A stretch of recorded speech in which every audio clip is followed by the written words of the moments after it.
buenas tardes. Entramos. Bienvenidos nuevamente a un programa más de La Historia Te Cuenta.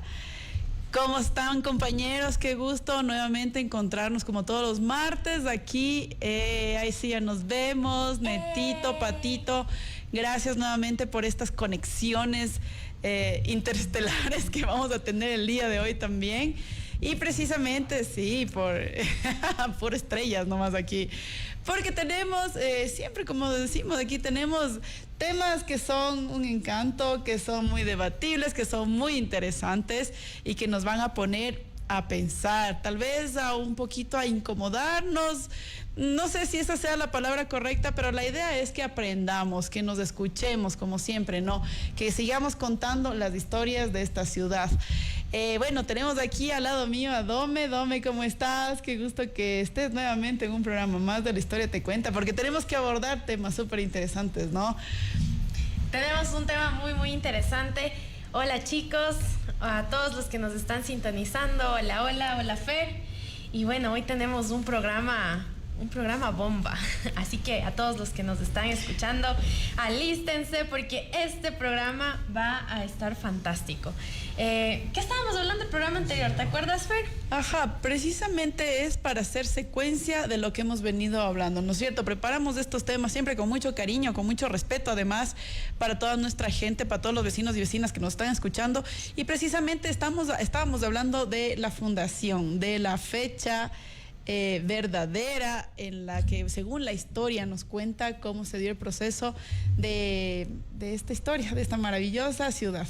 Sí, tuvimos la presencia de Álvaro Mejía Salazar, quien nos habló acerca de su investigación del 9 de julio de 1575 como la fecha de la fundación de San Pedro y San Pablo de Riobamba.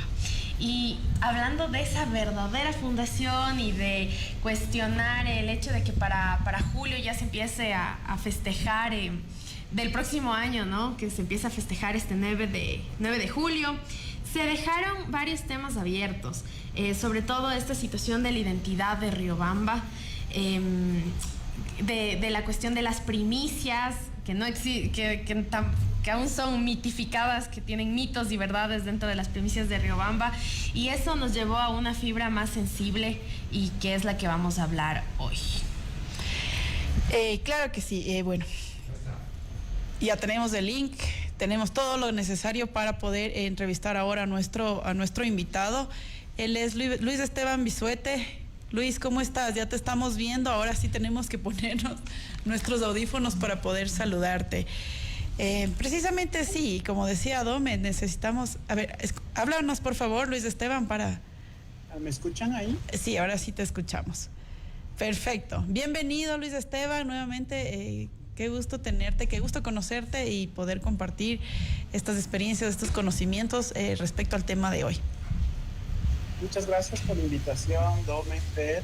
Claro, con todo gusto aquí hablamos de historia. Bueno, ¿y qué vamos a hablar? Y eso es el tema que le ha reunido a Luis Esteban esta tarde y a nosotros aquí, acerca de el patrimonio, la nación y las patrias chicas. Cuando nosotros empezamos a hablar de fundaciones, de fechas significativas, a menudo aparece esta idea también de la rivalidad entre ciudades. Lo que cuestionábamos el anterior programa sobre Riobamba siendo la primera ciudad en ser fundada. ¿Qué pasa cuando la historia nos dice que no es la primera ciudad y que varios de estos mitos históricos, que son mitos, que no es historia, se ha repetido tantas veces? Cuando se habla de estos eventos y también se repite dentro del imaginario frases muy regionalistas, muy nacionalistas, muy de patrias chicas, que ya vamos a hablar, como esta persona es de Ambato, no puede opinar acerca de Riobamba. Esta persona es de Quito, no puede estudiar temas de Riobamba. ¿Qué es lo que pasa? ¿A qué se deben estas rivalidades? También... ¿por qué esta patria chica debe ser defendida de invasores que son ecuatorianos? ¿Realmente hay invasores? Somos parte de una misma comunidad. ¿Cómo se ha construido este discurso, estas narrativas? Y lo más importante, que nos compete a nosotros, que es esto del patrimonio. Cómo estos edificios, estos monumentos, estos parques que son patrimoniales han sido elementos que consolidan esta narrativa histórica, que dentro del común de la gente ha hecho que ciertos grupos lo vuelvan intocable. Entonces, más o menos para poner en contexto qué es lo que estaba pasando acá en Riobamba. Bueno, se aferran a verjas de parques que ya se ha demostrado que estas verjas no son patrimoniales, Parque La Libertad. También están convencidos en replicar estas primicias que ya se han hecho investigaciones serias y se ha demostrado que no son primicias. Se propaga esta idea de creer a Riobamba con gente de sangre azul, de herencia española, cuando Riobamba es una de las ciudades con mayor población indígena. También recién tuvimos los eventos en el teatro y se ha juzgado muchísimo este teatro como un lugar de finos eventos, y que al ser patrimoniales solo pueden entrar personas con corbata, marginando al resto de grupos. Entonces, esto ha hecho que surjan varias preguntas, y para eso le tenemos aquí a Luis Esteban. Fer, ¿quién es Luis Esteban? Así es, Dome, gracias por la contextualización. Necesitábamos un poquito hablar de que Dome nos explique un poquito, nos contextualice todo esto, porque de esa forma queremos conectar con ustedes, ya queremos poner estos ejemplos que son reales, que son algo que nos está pasando ahora, y pues para contestar todas estas preguntas, de estas interrogantes, tenemos aquí a Luis Esteban Bisuete. Le voy a presentar. Él es historiador por la Pontificia Universidad Católica del Ecuador, máster en historia por el Colegio de México, doctor en historia por el Colegio de México también, museólogo del Museo de Enfermería Iralda Benítez de Núñez, coordinador del Grupo Interuniversitario de Historia de las Elecciones, coordinador del Grupo Religión y Política Ecuador de la Red Iberconceptos, miembro del Grupo de Investigación Historia y Patrimonio Cultural de la Universidad Nacional de Chimborazo,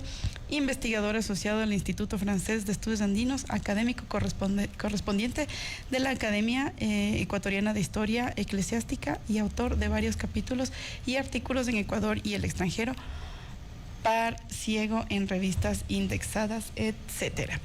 Bienvenido nuevamente. Ahora sí, el micrófono es tuyo, Luis. Bueno, muchísimas gracias. Al oírles vienen varias ideas a la mente de lo que se puede hablar respecto del patrimonio, la nación, la región, las patrias chicas. De hecho, fue interesante una primera aproximación que los historiadores jóvenes ecuatorianos tuvimos en Ecuador por primera vez como historiadores jóvenes, como los proponentes. Estuvo Dome también ahí.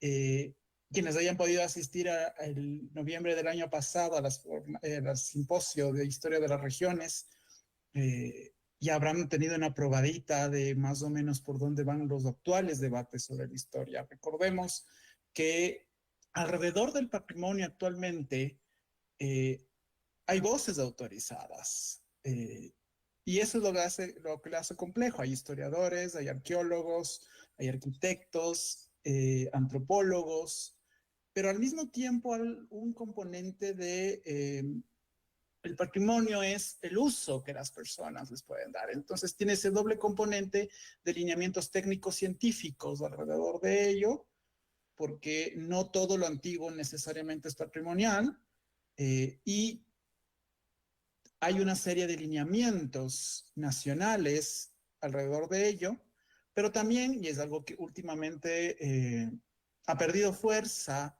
en el manejo del patrimonio en Ecuador, y es no solamente cómo lo usó la gente para que sea patrimonial, sino cómo lo sigue usando y cómo se sigue apropiando las personas.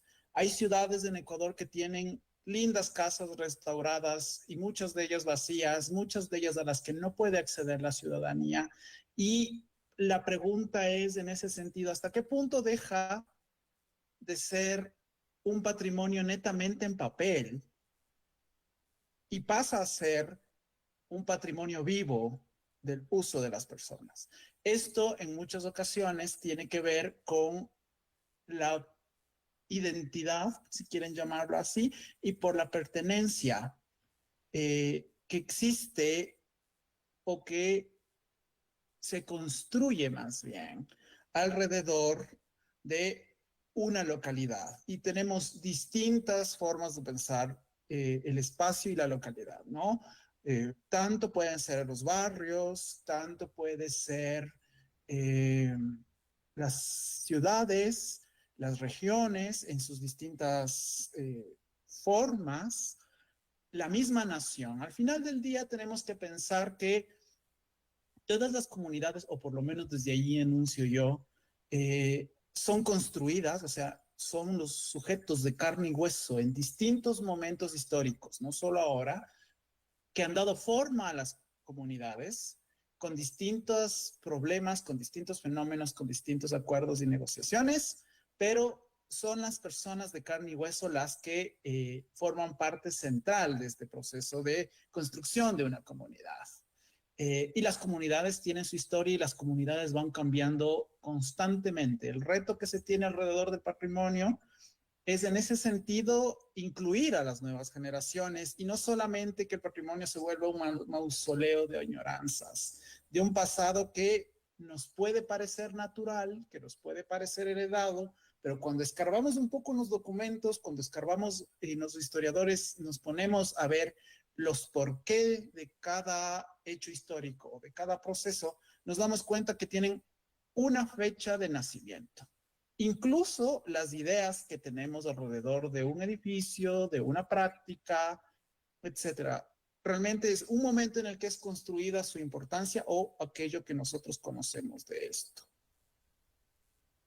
En ese sentido, voy a quizá decir algo polémico y ya pues Dome y Fer me dirán haciendo preguntas para que esto sea un diálogo más enjundioso, ¿no? Pero hay que reconocer, y yo parto desde ahí, de que la nación, quizás sea polémico oír eso, la nación no es la nación milenaria de los viejos discursos de la historiografía tradicional. Cuando digo historiografía tradicional, generalmente me refiero a aquellos que no eran historiadores titulados, que habían institucionalizado la historia, sí, pero todavía la historia no salía de las universidades con una formación, como lo hacen los médicos, como lo hacen los abogados. Se asumía, con intereses políticos también, ciertamente, que la nación era milenaria. Entonces están los debates si la nación, los cuencanos te van a decir, nació acá en el Tomebamba, entre los Cañaris, a pesar de estar ocupados por los incas, y hay algunos que dirán todavía, no, son los Shiris, son los Caras, la gran nación Purúa, otros dirán.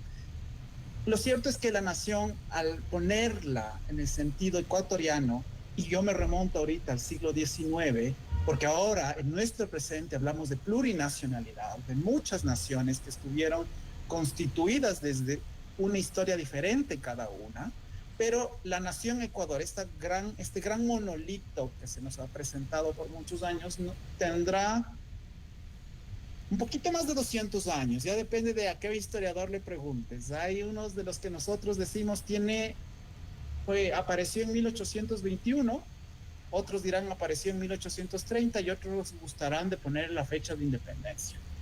Lo cierto es que lo que quiero decir aquí es que nuestra nación es una comunidad voluntariamente constituida por quienes somos nosotros, lastimosamente desigual desde el momento en el que nació. Todavía tenemos retos al día de hoy para hacerla más equitativa e igualitaria para todos, pero tenemos 200 y pico de años, entonces realmente no somos una nación vieja. Y ahí es donde entra el conflicto con las patrias chicas de las que ustedes hablaban, porque Riobamba y sus alrededores como comunidad, Cuenca y sus alrededores como comunidad, Quito y sus alrededores como comunidad, Guayaquil, etcétera, la costa norte con Manabí y Esmeraldas, son comunidades, sí, más viejas que el mismo Ecuador. Esas sí datan de nexos mucho más antiguos que se van reconfigurando, o sea, cambiando constantemente a lo largo de la historia. El detalle es que todas estas patrias chicas deciden formar una nueva patria en lo que nosotros los historiadores llamamos el largo siglo XIX. O sea, que empiecen las independencias, ustedes pongan la fecha que ustedes quieren. Los quiteños van a decir 1809, los guayaquileños 1920, los tuncanos lo mismo, y así vamos según las ciudades, qué fecha de inicio le ponen a este largo siglo XIX. Lo cierto es que se acaba, diría yo, este siglo XIX, o largo siglo XIX, con el quiebre en el liberalismo alfarista. 1906, 1912, depende de cómo quieras, sube una vez más al poder Alfaro o muere Alfaro, pero es como el gran cierre de este largo proceso de una construcción de una comunidad. Eso es lo que caracteriza esto que les estoy hablando. Al siglo XIX es una única comunidad con todo lo que implica. Saludos, Luis. Yo ahí quiero que aterricemos un poquito en lo que inició el debate de la semana anterior, que tiene que ver precisamente con el empoderamiento de saber dónde nació Riobamba, como tal, como Riobamba. El porqué del empoderamiento, por qué asumimos un 14 de agosto que no nos corresponde, el por qué está tan olvidado el 9 de julio, que debería estar en la mente y posicionado en la identidad de los riobambeños. ¿Qué decir a eso? Básicamente que yo creo que todo depende de cómo decida la comunidad construirse. Sea una fecha o la otra, realmente al día de hoy los debates de la historia nos dicen que buscar la verdadera o la verdad es un ejercicio básicamente inútil. Lo interesante es que hay una identidad y hay una voluntad de esta comunidad de construir una identidad. La pregunta es, ¿hasta cuánto esta comunidad, en este caso Riobamba, está dispuesta a seguir construyendo su identidad alrededor de una fecha construida muchas veces como otras por una vertiente hispanista de principios del siglo XX, porque este relato de la identidad de la ciudad y su nacimiento está construido, tiene una fecha, como dije de inicio, y es principios del siglo XX. Casi todas las ciudades tienen esta narrativa, este relato que nace en el siglo XX, que no nace de cuando nace la ciudad, sino cuando un grupo de historiadores dijo, que no son este historiadores, es el verdadero inicio de la ciudad. Y ahora estamos cuestionando, o sea, estamos hablando de julio, y lo interesante sería saber si la ciudad de Riobamba está dispuesta a construir o a reconstituir su identidad alrededor de julio. Ok, ahí va algo que yo no sé qué me dice Neto por ahí, le escucho en... Que debería ser más interactuado, digo, que me dejen solito en el monólogo. Aquí estamos. Es interesantísimo lo que Luis Esteban nos acaba de decir, porque creo que en estos, vamos, menos de 10 minutos. Qué locura, vamos en este tiempo y ya se han lanzado varias bombas. La historia tradicional, ¿cuánto daño le ha hecho con lo que acaba de explicarnos Luis Esteban?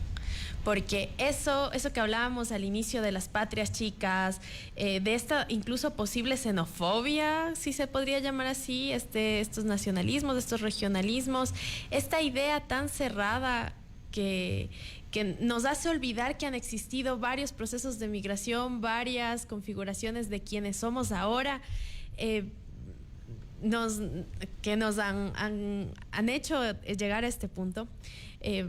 Nos damos cuenta que ha sido daño de esta historia tradicional, de una historia patria, de una historia que ha tenido una idea muy tradicional, poco estudiada por ahora, como Luis Esteban lo explica, nuevas generaciones con otras discusiones que ya no tratan de buscar solo una fecha, sino que nos invita a reflexionar qué es lo que está pasando con las identidades, con estas múltiples nacionalidades, con cómo una comunidad quiere configurarse ya como nación. ¿Qué es lo que le unifica?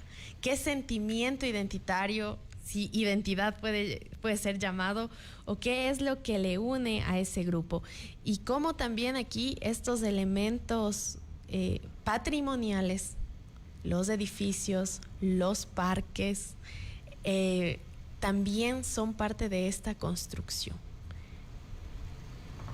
Tienes que al final tener un sustento, pero al final pongámonos a pensar en el patrimonio que tiene materialidad, porque tenemos mucho patrimonio muy riquísimo, y la Sierra Centro lo tiene en general, pues inmaterial. También hay un componente inmaterial en el patrimonio físico, tangible, parques, templos, edificios, etcétera, archivos. Pero, ¿hasta qué punto la ciudadanía conecta con esto? Es la gran pregunta que tenemos, y por eso lo que yo llamo es a repensar esta fecha de julio. Bueno, ¿qué ciudad queremos construir? La ciudad que se quería construir con la fecha antigua, agosto, digámoslo, ¿no?, así, de la fundación, ¿para quién era? ¿La rebamba de quién? Precisamente, claro, estos análisis también, o sea, nos hacen pensar cómo fue construida la historia antes, ¿no? Estabas hablando de unos historiadores que en su momento tenían cierta postura para construir o para escribir esta historia que se estaba dando, ¿no? La idea de hoy no es, más allá de generar polémica, ¿no?, sino autocuestionarnos. Saber que hay cosas que de pronto en su momento sí eran válidas, pero al transcurso de los años ya se generan obsoletas, ¿no? Tema de esto, de excluir a la gente porque yo me siento de aquí y nadie más puede llegar acá, ¿no?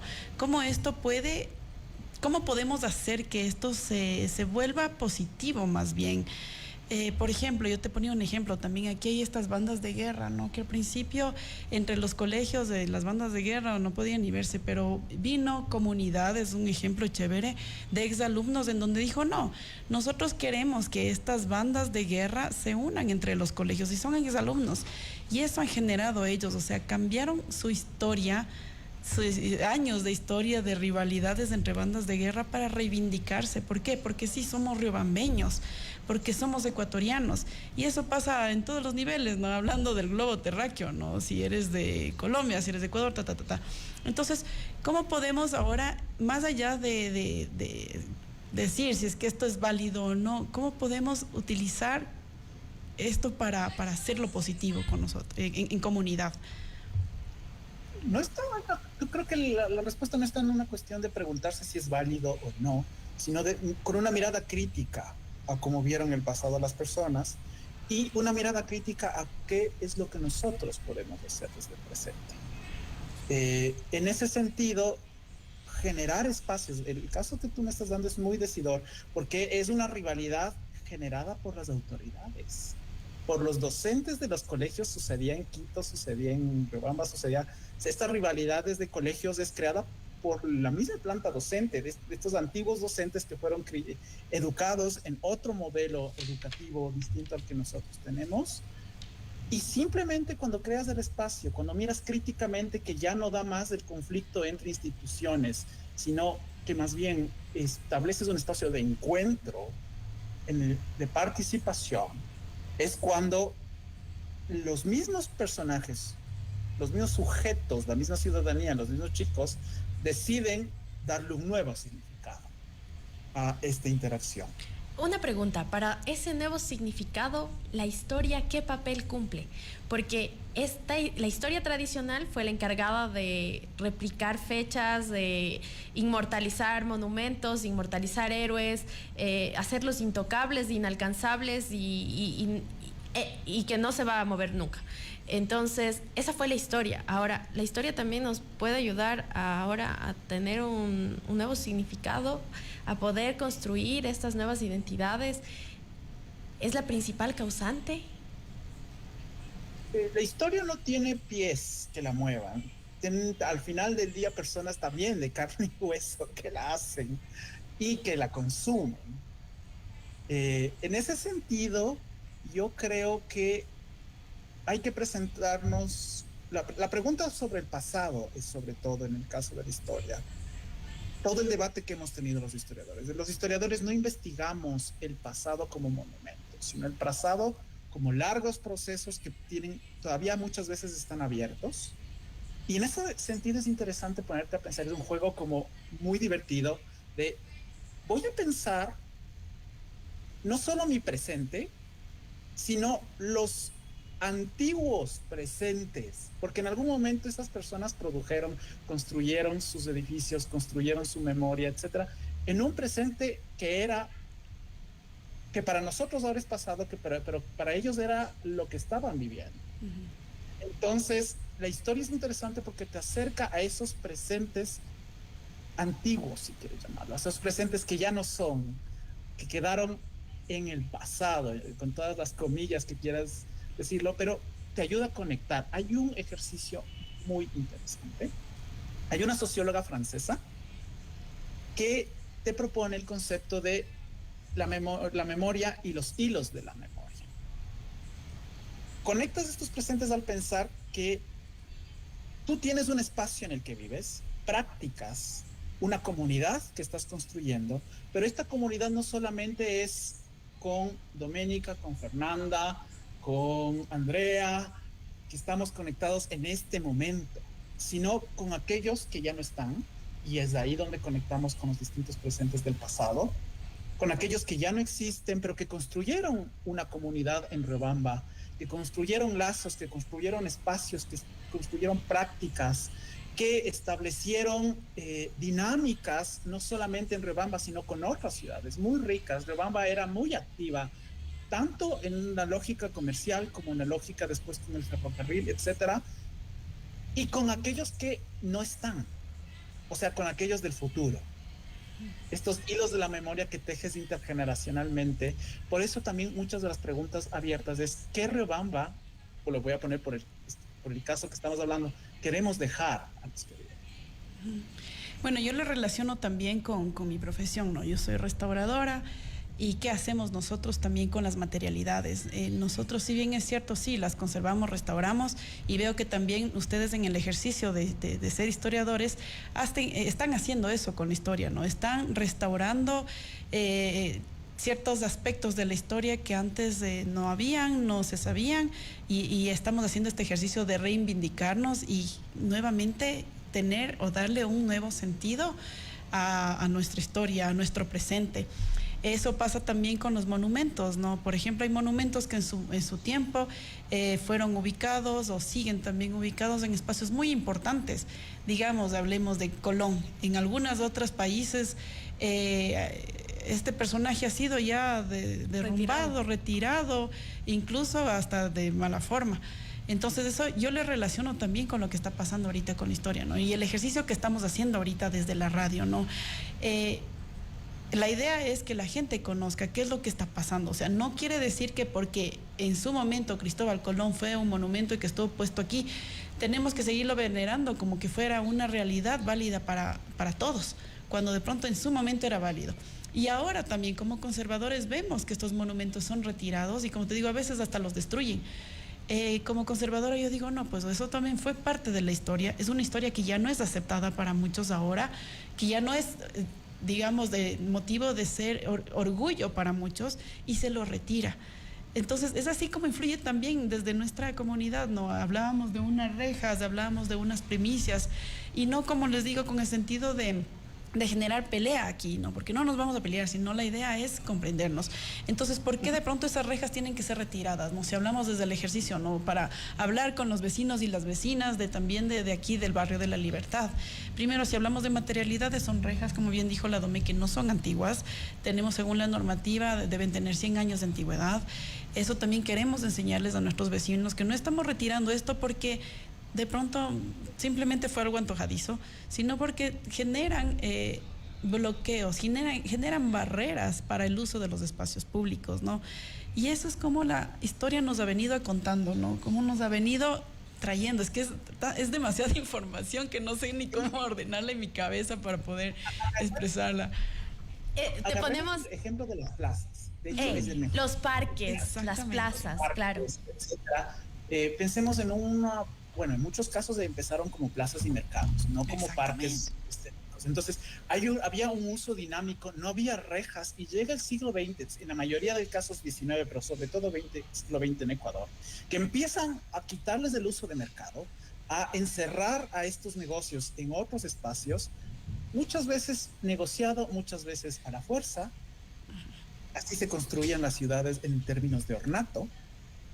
Y después hay unos sentidos estéticos, o que para la época en la que se ha establecido son estéticos, y empieza a acercarse los parques.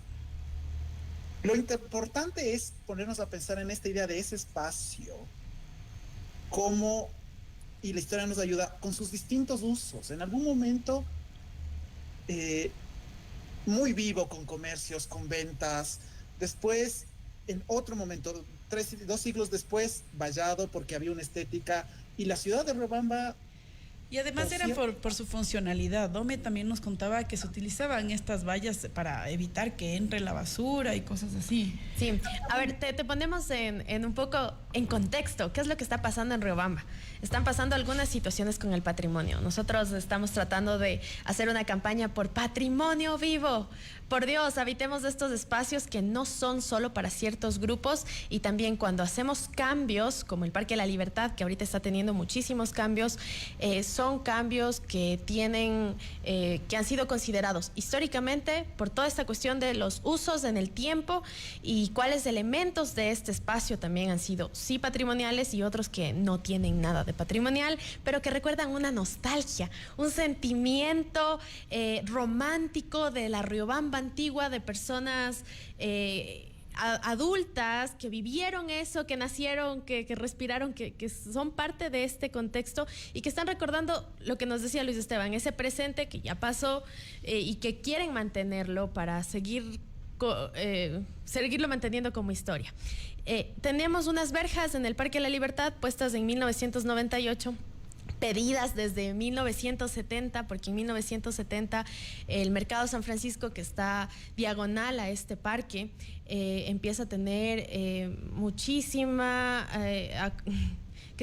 llegada de indígenas para la venta de animales, y eso hacía que el parque se ensucie, que exista poca salubridad. Hay que entender que esta idea de poca salubridad no era solo por la llegada de los indígenas, sino porque en general había un problema de higiene en general. Y bueno, los animalitos, las personas durmiendo en el parque, y este parque está frente a la iglesia de la Basílica, una iglesia jesuita, al lado está el Colegio San Felipe, colegios importantísimos para Riobamba, donde salen los alcaldes de Riobamba, donde salen las personas mejores preparadas. Entonces es como que tenemos un parque en medio de dos realidades. Acá los jesuitas, la iglesia, el colegio, acá el mercado, un colegio público, y se cerca ese parque, se pide acercar ese parque porque no se quería la entrada de los indígenas. ¿Quién hace un estudio sobre esto? Es Hugo Burgos, en Relaciones Interétnicas, de 1970, y él explica, cuando leemos a Hugo Burgos nos desarmamos porque nos damos cuenta la barbaridad de racismo, una especie de apartheid que existía aquí en este territorio, o sea, un apartheid así como... Pero en ese tiempo era normal eso, exacto, ¿no? Completamente normalizado, segregar de esa forma. No era normal, como dices, es normalizado. Era una normalidad construida para que nuestros, quienes nos están escuchando entiendan. Cuando los académicos hablan de normalizado, quiere decir que se ha construido algo al punto que a todos les parece natural. Ok, listo. Esto estaba pasando en los 70, pero para 1998 se ponen estas verjas. Claro, cuidar al parque, ¿no? Cuidar a un parque que desde sus inicios, porque cuando vemos las revistas municipales, cuando vemos los periódicos y hacemos toda una investigación de archivo, nos damos cuenta que era un parque que tenía muchos problemas desde su creación, porque había inseguridad, porque no tenía luz, porque se morían los arbolitos que sembraban, porque pasaba una serie de cosas que es muy típico de las ciudades que estaban en construcción, que es lo que nos estaba contando Luis Esteban. Y parte de esta construcción era hacer estos espacios públicos de recreación. Entonces, dentro de esta remodelación de este parque, no sé si es la palabra adecuada, pero ahorita está cambiando el parque, se va a rehabilitar y se retiró las verjas. Hablemos de recuperación de espacios. Esa es la palabra. Se está recuperando este espacio y se retiran las verjas. el parque tiene libertad, es lo que nosotros decimos. Estamos emocionados, las personas, qué pena no poder tener fotos ahorita, las personas se están sentando a sus alrededores. Está interactuando con el parque. Lo patrimonial de este parque son sus árboles, si se puede hablar de árboles patrimoniales, porque son antiguísimos. El parque se hizo las camineras se hizo en configuración a los árboles, que son los más viejos que están ahí, mucho antes que las piedras que han puesto, porque esas ya las destruyeron a las que fueron construidas en 1920 y después se construyó en los 50. Entonces, en general, tiene una memoria ese parque, pero llena de cambios. Y existe el reclamo de, ¿y las verjas? ¿Qué les pasa a esta gente del municipio que está quitando las verjas? Nos quitan la historia de nuestro parquecito, de nuestras naciones, no se dan cuenta que eso lo cuidaba y así, una serie de comentarios que se ha desplegado con los cambios que se está haciendo en el parque, con el uso de los espacios, porque recién tuvimos hace unos 2 meses tuvimos un rave de música electrónica en el techo del teatro, donde estuvieron muchísimos jóvenes, con un aforo de 100 personas, estuvieron en el Teatro León, en la terraza. Y eso también generó críticas. Como un lugar que reúne a finos eventos, ahora está ahí con esa música. Esos jóvenes que están haciendo ahí, si nosotros íbamos de eterno, si debemos ir, generar otro tipo de eventos. Entonces, claro, tenemos a una nueva generación que está ocupando los espacios de forma diferente, con nuevas necesidades. Que este parque que estaba abandonado, lleno de borrachos, lleno de oscuro, porque encima ni siquiera se había tomado en cuenta la iluminación, ahora ya, y tantas cosas, pero y la nostalgia de la historia, y la historia tradicional, ¿qué tanto daño ha hecho? ¿Y qué onda con los historiadores jóvenes? ¿Qué responsabilidad o qué compromiso puede generar esto? Bueno, tienes el reto intergeneracional, porque tampoco puedes descuidar a las poblaciones que tienen una nostalgia.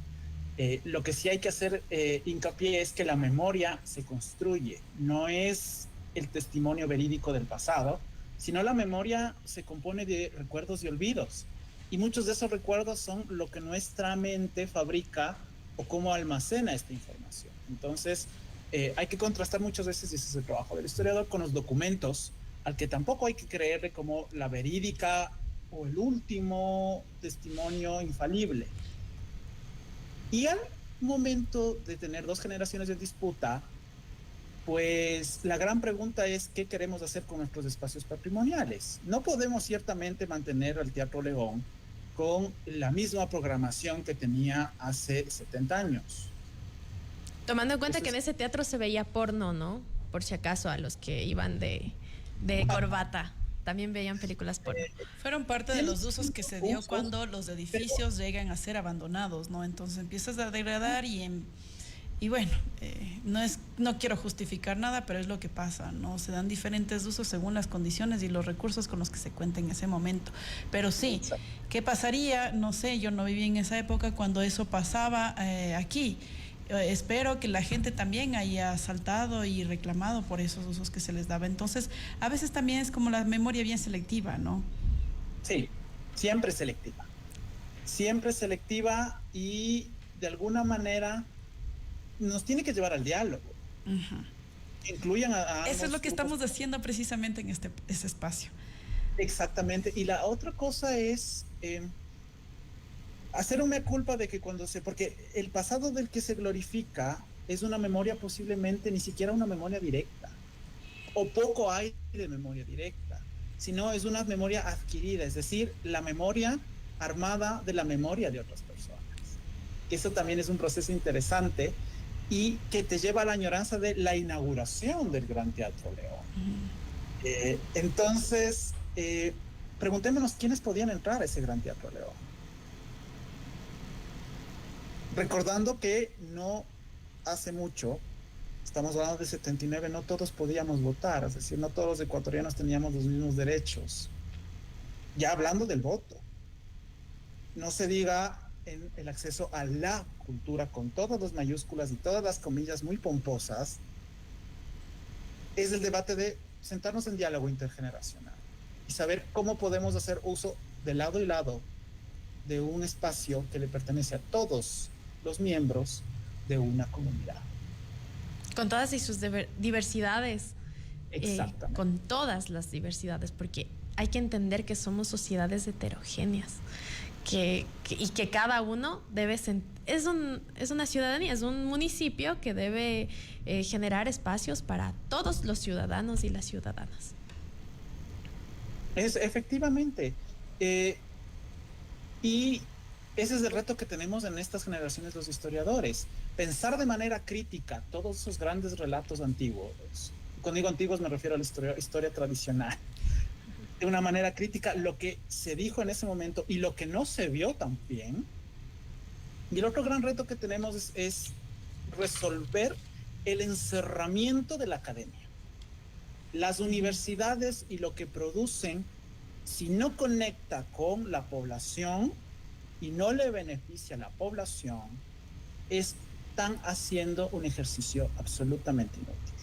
Y no es un reto fácil. Hay que establecer espacios de democratización de conocimiento. Últimamente hay una vertiente en historia que se llama historia pública, que generalmente se lleva hacia el patrimonio, se lleva hacia la memoria, se lleva hacia los museos, y es la comunidad coparticipa del experto en la puesta en escena de una exposición, de un evento, etc. Ya no solamente siguen los lineamientos del experto, sino participan junto al experto de la construcción del conocimiento. Qué locura. Oh, es increíble esto porque no sé si tú sepas ejemplos de otras ciudades que han logrado reinterpretar su patrimonio de manera inclusiva. Es un reto que en América Latina lo tenemos muy grande, volviendo al caso de Colón. En Ciudad de México se retiró el monumento a Cristóbal Colón, un gran monumento que estaba en el Paseo de la Reforma, que cuando tú pasabas por ahí era sumamente imponente. De por sí el Paseo de la Reforma es sumamente imponente, pero se lo retiró y hubo voces en desacuerdo. Y eso se enmarca en todo el debate alrededor de otras ciudades en las que se destruyeron monumentos. Uh-huh. Entonces, tienes todo este reto prístino, porque yo no conozco una ciudad en la que se haya logrado reinterpretar el patrimonio todavía. Es un gran reto muy fresco que tenemos. Siempre va a haber disputas. El detalle es ir al diálogo. En el caso del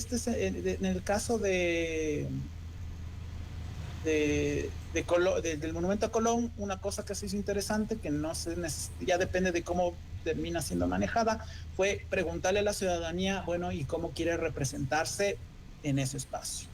El gran riesgo en muchos casos es cuando lo manejan únicamente las autoridades sin pleno participación de la ciudadanía, en estos casos de reinterpretación, porque hay maniobras políticas que te llevan a hacer poner otro tipo de personajes muy afines a la particularidad ideológica política de quien está gobernando y quien puede dar el dinero para eso.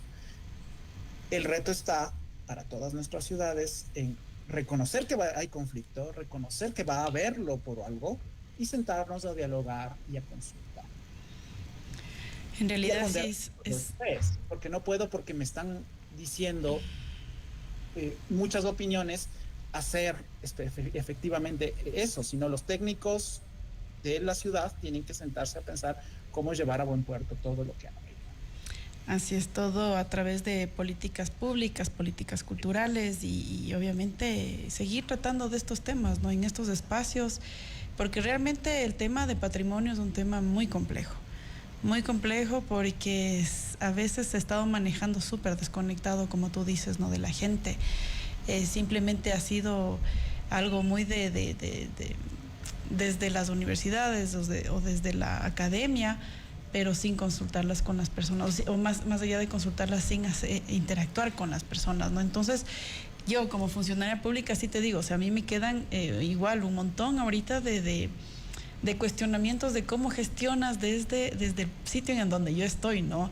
En realidad para nosotros sí ha sido súper importante tener el apoyo de historiadores, bueno, ahora de los nuevos técnicos que sean Dome, historiadora, el arqueólogo, para poder entender cómo se fueron construyendo estos y cómo nosotros podemos resolver o manejar, al menos si nos llegamos a resolver, cómo podemos manejar estos conflictos con la gente, ¿no? Porque obviamente hay varias verdades y de pronto para mucha gente estas verdades son válidas, pero ¿cómo manejas eso desde la política pública? ¿Cómo lo haces? Tener un diálogo con las personas, eso es fundamental. Y establecer las políticas de cómo vas a encauzar ese diálogo. Porque también tenemos demasiadas voces al mismo tiempo, no me llevan a nada. Hay que encauzar de verdad un diálogo hacia un consenso o lo que pueda parecer un consenso. También, nuevamente, no solamente ir y consultar a las personas, también tiene que haber una campaña en la que nos preguntemos, bueno, ¿qué teatro, qué parque, el teatro en qué momento de la historia, en qué presente del pasado quiero conservar? Quiero conservar el teatro de su época muy extremadamente blanca, segregacionista de Riobamba, hispanista. Quiero conservar el teatro en su declive, quiero conservar el teatro hace 10 años como lo recordábamos. O sea, la pregunta es, ¿en qué momento, el patrimonio de qué momento histórico voy? ¿Cómo nos seguimos construyendo? Los espacios muchos se han seguido construyendo y reconstruyendo desde la época colonial y desde muchos momentos antes de la colonia. Entonces, tienes muchos presentes ahí metidos en un solo espacio y tienes que preguntarte qué es lo que vas a hacer con esos presentes y cómo lo vas a conectar con la ciudadanía hoy. Eso nos lleva ahorita también a entender que habitar el patrimonio genera muchísimo debate porque existen muchas voces que habitan ese espacio. Entonces, para poder habitar ese patrimonio hay que tomar en cuenta quiénes viven ahí, qué es lo que ha pasado a lo largo del tiempo y cómo queremos proyectarnos como ciudad. Porque la historia en este caso no sería una herramienta absolutista, una herramienta de manipulación para decir es que históricamente estaba ahí ese monumento, esa piedra, o se entraba con terno y nos vamos a mantener en eso y se acabó. Sino que históricamente pasaba esto por tal razón y se ha presumido eso porque tampoco es que podemos saber las razones exactas, sino algunas de las cosas que pasaban según la información manipulada que también podemos tenerla, y entender que aunque pasaba esto por estas razones, ahora podemos repensarnos. Entonces la historia ya no nos sirve para poder decir verdades absolutas y poder tomar decisiones intocables en las que nadie pueda participar porque es historiadora lo dice, sino que nos sirve para cuestionar cómo queremos construirnos y qué queremos ser, y también cómo queremos ir borrando estas fronteras imaginarias que hay entre las patrias chicas, para poder entender que si están ambateños, que si están quiteños, que si están cuencanos, que si están guayaquileños trabajando en Riobamba, no hay por qué cuestionarles qué hacen ahí trabajando por Riobamba, porque somos parte de una construcción. En uno de los programas de Entre Vecinos, creo, o ¿Qué miércoles pasa? En alguno de esos programas de aquí en esta radio, el alcalde mismo estaba hablando acerca de, oigan, pero si los hermanos Rousseau eran italianos y nos dejaron ahí varias de lo que ahora llamamos patrimonio. ¿Quién nos fundó? O sea, entonces, si nos ponemos a ver cuántas personas de otras nacionalidades, de otras ciudades, ¿quiénes han construido las ciudades? Entonces nos vamos a dar cuenta que no es que, ahora Riobamba está llena de quiteños, de ambateños y de guayaquileños que están tomando decisiones. No, estamos llenos de ecuatorianos, de personas que también estamos resignificándonos, ¿no? El concepto de vecino es interesante ahí, en su sentido más clásico. Vecino como el que se avecinda, o sea, el que decide conformar y formar parte de la comunidad. O sea, decide establecerse en ese espacio. Es muy interesante. Y eso no necesariamente es para los nacidos. Recordemos que muchos de los riobambeños que podemos enlistar blanco-mestizos de cepa no vivían en la ciudad. Tenían que escoger a qué hacienda se iban a pasar, qué temporada del año. Muchos vivían más en la ruralidad de la ciudad que en el mismo sentido. Hace unos días debatíamos con los colegas de Quito ¿qué es el casco quiteño más allá que aquello que se construía desde la ruralidad? La gran fuerza motora de Quito, por ejemplo, en términos económicos y sociales, estaba fuera de Quito, fuera del centro histórico, y eso es interesante. Reconocer que la ciudad no solamente es un grupo urbano, sino aquello con su relación con las parroquias. ¿Y quién ha construido Quito, lo que es ahora Quito, no? Hasta hay canciones que dicen, pues yo soy paisano, me voy a Quito. Claro. Y lo mismo con Riobamba, que tiene una historia muy cruenta. Exactamente. Porque es un modelo de espacio distinto a Cuenca y a Quito, por ejemplo, en el que tienes mega haciendas heredadas de la colonia y después reforzadas y engrandecidas en la época republicana. Una ciudad rodeada de haciendas que se comían no la ciudad, sino se comían a las comunidades libres de indígenas. Bueno, se nos acaba el tiempo. Es un tema súper complejo para hablarlo, desmenuzarlo, volverlo a digerir y nuevamente seguirlo analizando. En realidad sí es un reto súper, súper grande el que tenemos ahorita de transmitir estos mensajes con estas temáticas complejas. Te queremos agradecer muchísimo por compartir con nosotros, por intentar explicarnos de estos temas de construcciones históricas. Tenemos que, bueno, antes de cerrar, queremos contarles también cositas, ¿no? Cositas de lo que hemos hecho, también un poquito, cómo seguimos nosotros haciendo historia por acá.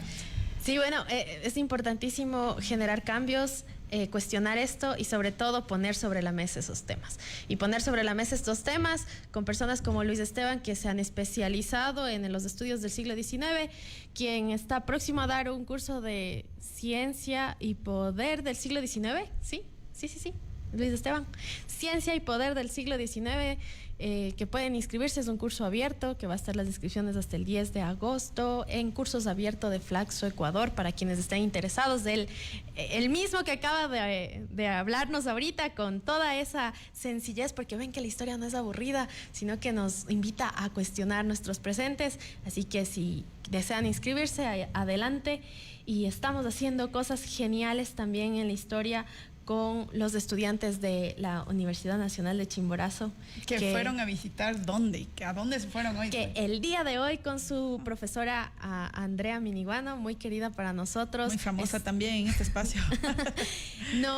Les llevó a sus guaguas a Licto. En Licto estamos haciendo una excavación arqueológica donde se ha encontrado piso de laja, piso de piedra, un posible obraje de Licto. Y es increíble porque ahora se está dinamizando este espacio, lo que es la parte rural de Riobamba y poco visitada, o que ha sido hasta cierto punto hasta marginada. Ahora está recibiendo visitas, está con muchas fotos, con toda la noticia del sitio arqueológico, porque ya es un sitio arqueológico. Y ellos, además, como unidad, se siente súper, súper orgullosa de estos hallazgos, ¿no? De pronto van a decir, a nivel mundial eso no significa mucho, pero para ellos sí, para construir mismo esta identidad, para generar más recursos, más economía, más dinamización. Entonces, vemos que es súper importante también estas actividades que tenemos desde la Dirección de Gestión de Patrimonio Cultural. El patrimonio está vivo, arqueológico, inmueble, mueble, todo el patrimonio está vivo y lo estamos demostrando a través de todas estas actividades. Gracias a los estudiantes de la UNACH que visitaron Licto, y les invitamos a ustedes también a que visiten estos lugares, a que nos sigan sintonizando, porque vamos a seguir hablando de temas que nos mueven nuestra historia. Gracias, Luis Esteban, gracias, Neto, Pato, Fer.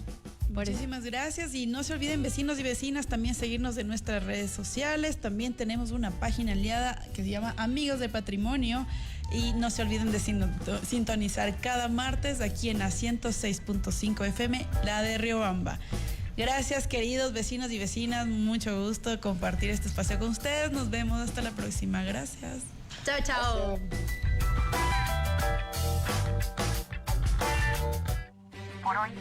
Por hoy termina. La historia te cuenta. Seguiremos conociendo toda la riqueza cultural y patrimonial